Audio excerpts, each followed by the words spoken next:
Videos देखने के लिए सब्सक्राइब करें जनसत्ता.com, बेल आइकन दबाकर पाएं लेटेस्ट नोटिफिकेशंस।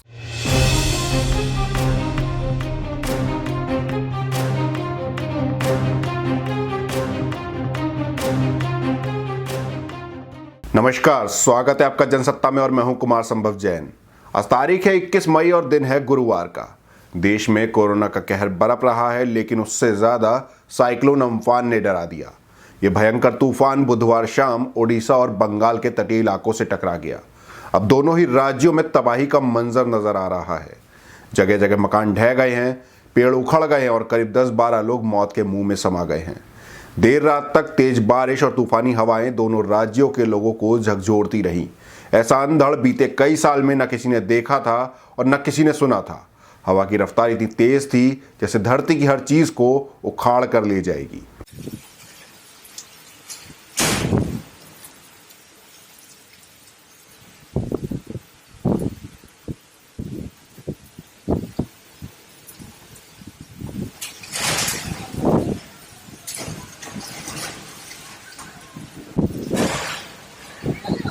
চলে গেল।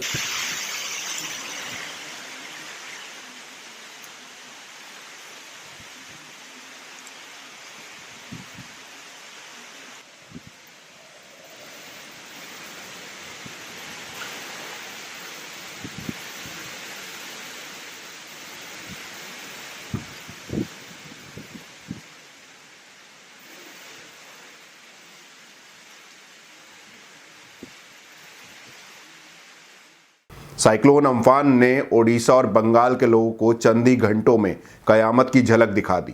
जब तूफान की रफ्तार थमी तो कोलकाता में सब कुछ उलट-पुलट हो चुका था। शहर में चारों तरफ पानी भर गया था, गाड़ियां नाव की तरह तैर रही थी, पेड़ उखड़े पड़े थे, बड़े बड़े होर्डिंग्स और बिजली के पोल औंधे मुंह गिर गए थे। जब तूफान पूरे उफान पर था तो हावड़ा ब्रिज भी दिखना बंद हो गया। इस वक्त तबाही का मंजर बंगाल में जगह जगह पर है। राहत टीमें टूटे हुए पेड़ हटाने में जुटी हैं, लेकिन काम खत्म होने का नाम ही नहीं ले रहा। अम्फान का सबसे ज्यादा कहर पश्चिम बंगाल के नॉर्थ 24 परगना, साउथ 24 परगना, मिदनापुर और कोलकाता में दिखा।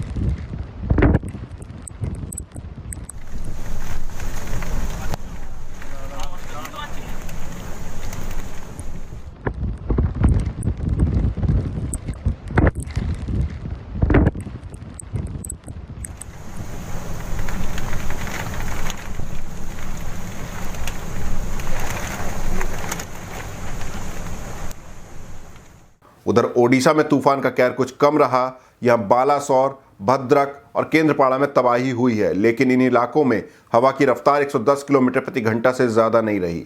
इसके बावजूद ओडिशा में अब तक 3 लोगों की मौत की खबर है।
इंडियन रेलवे ने आज सुबह 10 बजे से 200 पैसेंजर ट्रेनों में बुकिंग शुरू कर दी है। साथ ही सभी 100 जोड़ी ट्रेनों की लिस्ट भी जारी कर दी है। ये ट्रेनें 1 जून से ट्रैक पर उतर जाएंगी। ये ट्रेनें श्रमिक स्पेशल और एसी स्पेशल ट्रेनों से अलग होंगी। इन ट्रेनों में भी तत्काल या प्रीमियम तत्काल की सुविधा नहीं होगी। वहीं मुसाफिरों को कंफर्म टिकट पर ही यात्रा करने की इजाज़त मिलेगी। टिकट की बुकिंग रेलवे की आधिकारिक वेबसाइट से ही होगी। ट्रेनों के रूट, किराए के साथ साथ रेलवे के नए नियमों पर हम स्पेशल रिपोर्ट्स तैयार कर रहे हैं जो जल्द ही आपके सामने लेकर आएंगे, तो आप उन रिपोर्ट्स को मिस मत कीजिएगा। कोरोना संकट के कारण देश में 31 मई तक लॉकडाउन का चौथा चरण लागू है। हालांकि इस दौरान जिंदगी दोबारा पटरी पर लाने की कोशिश की जा रही है। कंटेनमेंट जोन छोड़कर बाकी इलाकों में छूट का दायरा बढ़ाया जा रहा है। इसी कड़ी में यूपी की राजधानी लखनऊ में आज से सैलून खुलेंगे। वहीं नोएडा में भी शर्तों के साथ दुकानें खोलने की इजाज़त दे दी गई है। कोरोना वायरस को कंट्रोल करने के लिए लगे लॉकडाउन के बीच यूपीएससी ने 31 मई को होने वाले एग्जाम को स्थगित कर दिया था। अब यूपीएससी ने कहा है कि सिविल सेवा प्रारंभिक परीक्षा की अगली तारीख 5 जून को तय की जाएगी। उधर झारखंड सरकार ने 1 जून से राज्य में स्कूलों को खोलने का फैसला किया है। साथ ही स्कूलों की टाइमिंग में बदलाव भी किया गया है और स्कूल का वक्त भी बढ़ाया गया है। इसके चलते अब स्कूल में पढ़ाई का समय 5 घंटे से बढ़ाकर 7 घंटे कर दिया गया है। साथ ही शनिवार को हाफ डे नहीं होगा, फुल डे होगा। वहीं जम्मू कश्मीर के पूर्व मुख्यमंत्री उमर अब्दुल्ला ने राज्य के सभी राजनीतिक कैदियों को रिहा करने की मांग की है। अब्दुल्ला ने पीएम मोदी से इन नेताओं की रिहाई की गुहार लगाते हुए एक ट्वीट किया है। अब्दुल्ला ने ट्विटर में लिखा है, थोड़े ही दिनों में ईद है। पीएम नरेंद्र मोदी जी को राजनीतिक कैदियों की रिहाई का आदेश देना चाहिए, चाहे वो जेल में बंद हो या घर में नज़रबंद हो।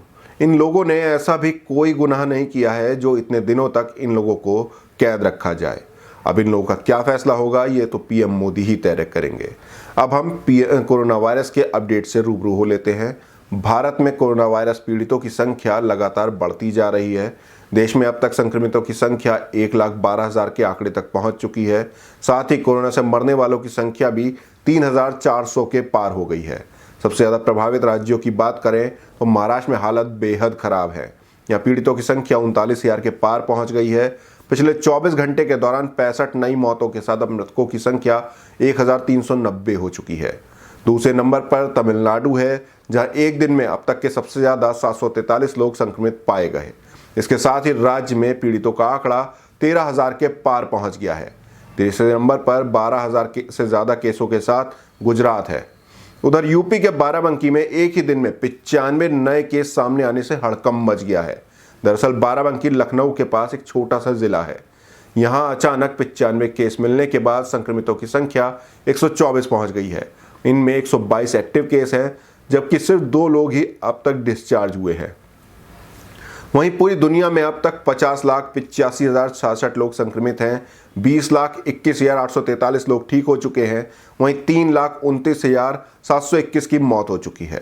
WHO के मुताबिक पिछले 24 घंटे के दौरान ही इन्फेक्शन के 1,06,000 मामले दर्ज किए गए हैं। WHO के महानिदेशक टेड्रोस एडहोनम गैब्रियसिस ने चेतावनी दी है कि महामारी अभी लंबे समय तक हमारे बीच रहने वाली है। आपको बता दें कि दुनिया में सबसे ज़्यादा मामले अमेरिका में हैं।